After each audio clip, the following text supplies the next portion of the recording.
Hello viewers, नमस्कार, जय हिंद। आप सभी का स्वागत है पाथ फाइंडर्स मैन अकेडमी पे। सो फ्रेंड्स, फाइनली आज एक बहुत ही सिग्निफिकेंट डे है हमारे एयर फोर्स के लिए, बिकॉज भारत का जो फिफ्थ जनरेशन फाइटर जेट है, इसको ऑफिशियली अब अप्रूवल मिल चुका है। और इस पर्टिकुलर प्रोजेक्ट के डीआरडीओ लीड करने जा रही है। और भारत का पहला फिफ्थ जनरेशन फाइटर प्लेन आने वाले 10 साल में, by 2035 it will be ready. Friends, ये एक बहुत ही लंबा सफर है। आप बोलोगे ये तो अभी बस ऐलान हुआ है, अभी ये फाइनली इंप्लीमेंट हो पाता है कि नहीं हो पाता है ये तो समय बताएगा। फ्रेंड्स, बट फाइनली आज इंडिया एक ऐसा कंट्री जो हमेशा से अपने डिफेंस के लिए आंख बंद करके इंपोर्ट पे डिपेंडेंट रहता था, at least we are thinking, at least we are working, at least we are going on the right direction. That is very incredible. Fifth generation fighter jet आज दुनिया के केवल कुछ ही कंट्रीज के पास ही है। और आज इंडिया उस पर्टिकुलर दिशा में जा रहा है। और इसमें कोई शक नहीं है कि India can not do that, because जब इसरो इतना कॉम्पिटिटिव प्रोजेक्ट कर सकता है इतने कम बजट में, सो डीआरडीओ भी इक्वली उतनी ही मैच्योर, रिस्पॉन्सिबल और केपेबल ऑर्गेनाइजेशन है which it can be done. लेकिन बस एक शॉर्टफॉल ये आता है कि भारत सरकार का जो सपोर्ट मिलना चाहिए इन इंस्टीट्यूशंस को, अगर इसी तरीके से मिलता रहा, सो 2035 ही नहीं, उसके पहले भारत का अपना फिफ्थ जनरेशन फाइटर जेट आएगा। फ्रेंड्स, आज फिफ्थ जनरेशन फाइटर जेट की जरूरत आप सभी को पता है। रिसेंटली आपने देखा चाइना और पाकिस्तान के बीच में किस तरीके से दोस्ती हुई। और आज नेवी जितना इंपॉर्टेंट है उतना ही ज्यादा इंपॉर्टेंट एयर फोर्स है किसी भी कन्वेंशनल वॉर में। फ्रेंड्स, पहली बार इस तरीके का हमारा फिफ्थ जनरेशन फाइटर जेट, जिसको हम एडवांस्ड मीडियम कम्बैट एयरक्राफ्ट कहते हैं, इसको पहली बार भारत सरकार की तरफ से शोकेस किया गया था एरो इंडिया शो 2025 में। और उसके बाद 2024 की अगर मैं बात करूं फ्रेंड्स, लास्ट ईयर इसको ऑलरेडी सीसीएस से, कैबिनेट कमिटी ऑन सिक्योरिटी से अप्रूवल मिल चुका था।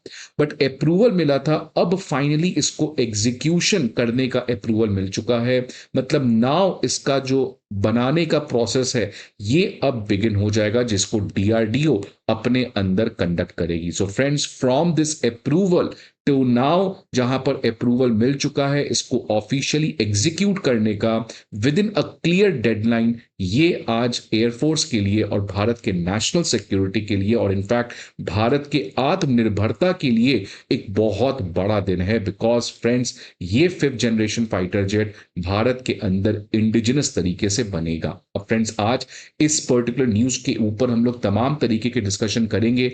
बट आगे बढ़ने के पहले एक इंपॉर्टेंट इंफॉर्मेशन आप सभी के लिए, किन academy IAS previous year questions, current affair magazines और प्रीलिम्स मॉक टेस्ट, ये तीनों चीज के पीडीएफ अब आपके सामने लेकर आया है। ये पीडीएफ आपको दिए गए हमारे वीडियो पे डिस्क्रिप्शन पर लिंक पर जाके आप डाउनलोड कर सकते हैं। फ्रेंड्स, इसके अलावा if you need any other information, feel free to call on this number, या आप हमारे किसी भी ऑफलाइन सेंटर पर विजिट कर सकते हैं। फ्रेंड्स, देखिए न्यूज क्या आ रहा है कि डिफेंस मिनिस्टर्स जो राजनाथ सिंह जी हैं, उन्होंने फाइनली अप्रूवल दे दिया है आम का advance medium combat aircraft programme के एग्जीक्यूशन का।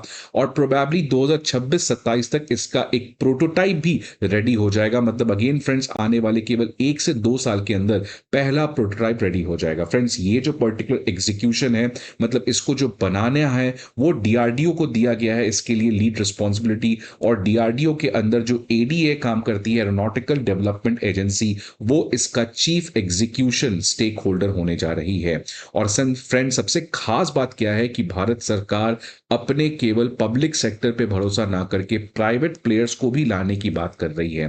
तो डीआरडीओ फ्रेंड्स इस बार प्राइवेट प्लेयर्स के साथ मिलकर इस तरीके का चीज को कंडक्ट करेगा, जिसकी वजह से प्राइवेट प्लेयर्स अपने इनोवेशंस, फंडिंग, इस तरीके का मदद डीआरडीओ को कर सकते हैं, जिसके थ्रू ये जो हमारा fifth fighter generation fighter jet execution है, इसको स्मूथ लाइन किया जा सके। फ्रेंड्स, देख सकते हैं आप, ये भी न्यूज आ रहा है कि 2035 तक इसको क्लियरली, मतलब मैक्सिमम डेडलाइन है 2035 तक डिलीवर करने का। लेकिन जिस तरीके से बातचीत चल रही है कि इसको 2032 या 31 तक भी भारत जो है वो लॉन्च कर सकता है। फ्रेंड्स, जो HAL है, जो इसका मेन प्रोडक्शन एजेंसी है, जो मेन चीज जो आपको बनाना है, जो इसके पार्ट्स इक्विपमेंट्स हैं, वो DRDO जो है वो HAL को इसका रिस्पॉन्सिबिलिटी दी है। तो हिंदुस्तान एरोनॉटिकल्स लिमिटेड जो है वो इसका मेन प्रोडक्शन एजेंसी है। और इनफैक्ट न्यूज ये आ रहा है कि उसने ऑलरेडी मैन्युफैक्चरिंग एक्टिविटी को स्टार्ट कर दिया है। तो वो तमाम चीज जो इस 5th जनरेशन फाइटर जेट में लगेंगे, उसके प्रोडक्ट्स का मैन्युफैक्चरिंग HAL ने ऑलरेडी स्टार्ट कर लिया है। सो फ्रेंड्स, एक तरीके का काफी ज्यादा सडन रश देखने को मिल रहा है कि इसको जल्दी से जल्दी प्रोडक्शन किया जाए। फ्रेंड्स, ये जो हमारा आम का होने वाला है, it is going to be very very stealth heavy. ये कोई आम फाइटर जेट नहीं होने वाला है। इसमें हर तरीके के कटिंग एज टेक्नोलॉजीज का यूज किया जाएगा, such as sensor fusion, internal weapon base, advanced avionics and super cruise capability. तो फ्रेंड्स, ये आप देख सकते हैं कि जो यूएस का 5th फाइटर जनरेशन जेट है, उसमें भी सेम तरीके के फैसिलिटीज आपको प्रोवाइड किए जा रहे हैं। अब इसको 2 फेज में किया जाएगा। पहले फेज में MK1 मॉडल को बनाया जाएगा, जिसमें हम जनरल इलेक्ट्रिक F41 इंजन को यूज करेंगे, और दूसरा MK2 को बनाएंगे, जिसमें और पावरफुल इंजन को हम लोग यूज करेंगे विद सारन ऑफ फ्रांस। तो फ्रेंड्स, इंजन जो है उसके लिए DRDO को बाहर का मदद लेना पड़ेगा, लेकिन बाकी तमाम चीज जो है वो भारत के अंदर इंडिजिनस तरीके से प्रोडक्शन किया जाएगा। लेकिन फ्रेंड्स, एक पर्टिकुलर न्यूज जो आज काफी ज्यादा ट्रेंडिंग है, वो है फंड कावेरी इंजन, कि अगर भारत का कावेरी इंजन, क्योंकि ऑल्दो अभी कावेरी इंजन इतना सक्सेसफुल नहीं है कि वो 5th फाइटर जेट को इंजन एनर्जी दे पाए, लेकिन फ्रेंड्स, जिस तरीके का रिवॉल्यूशन हमने कावेरी इंजन के थ्रू किया था, लेकिन अनफॉर्चुनेटली उस पर भारत सरकार का जो फोकस देना चाहिए था वो हमने नहीं दिया। और आज भी आप देख सकते हैं कि जो हमारा लाइट कॉम्बैट एयरक्राफ्ट है, उसका भी इंजन हम GE कंपनी US से खरीदते हैं। सो फ्रेंड्स, कावेरी इंजन, क्योंकि देखिए अभी ये जो हमारा 5th fighter generation fighter jet है, इसको बनने में लगभग 5 से 6-7 साल लगेंगे। तो क्या उस समय तक हम लोग कावेरी इंजन में कोई इनोवेशन कर सके कि ये जो बाहर के इंजन हैं उसके ऊपर भी हमारा डिपेंडेंस खत्म हो जाए, और ये जो हमारा फाइटर जेट है ये कंप्लीटली मेक इन इंडिया हो, इसका 100% वैल्यू एडिशन इंडिया में हो। अगर फ्रेंड्स ये हम कर पाते हैं तो ये एक और बड़ी न्यूज बन सकती है, एक और बड़ा स्टेप हो सकता है आत्मनिर्भरता के लिए। इसलिए भारत को कावेरी इंजन के ऊपर फंडिंग को इमीडिएटली बढ़ाना चाहिए। तो फ्रेंड्स, ये आज जो न्यूज आ रही है ये काफी पॉजिटिव न्यूज है, बिकॉज इस समय आपको पता है कि इंडियन एयरफोर्स की परेशानी काफी ज्यादा थी, बिकॉज उसकी जो स्ट्रेंथ है वो अपने ऑल टाइम लो पे आ चुकी है। अगर मैं बात करूं सैंक्शनड स्क्वाड्रन स्ट्रेंथ का, तो वो 41 है, और एग्जिस्टिंग स्क्वाड्रन 29 है केवल इंडियन एयरफोर्स के पास, जिसकी वजह से फ्रेंड्स आज इंडियन एयरफोर्स कोई भी एक कन्वेंशनल वॉर जहां पे पाकिस्तान, चाइना, टर्की, बांग्लादेश ये सब मिल जाए, तो इंडिया को ऑब्वियसली प्रेशर आएगा। और अब इस पर्टिकुलर न्यूज के बाद काफी ज्यादा जो मोराल है इंडियन एयरफोर्स का वो और ज्यादा हाई हो जाएगा। फ्रेंड्स, अगर मैं इस न्यूज को एक और न्यूज के साथ कनेक्ट करूं जो अगेन इस साल का one of the biggest revolution था, वो हमने पहली बार लेजर वेपन्स को डेवलप किया था। Again friends, that was DRDO। और आज लेजर वेपन केवल US, चाइना, रशिया जैसे कंट्री के पास है, और भारत की जो DRDO है वो चौथा प्लेयर बना था जिसने इस तरीके के लेजर वेपन को प्रोड्यूस किया था। और फ्रेंड्स, इसका सबसे खास इस्तेमाल हमें देखने को मिला कि कैसे इसने बहुत सारे ड्रोन्स को न्यूट्रलाइज किए।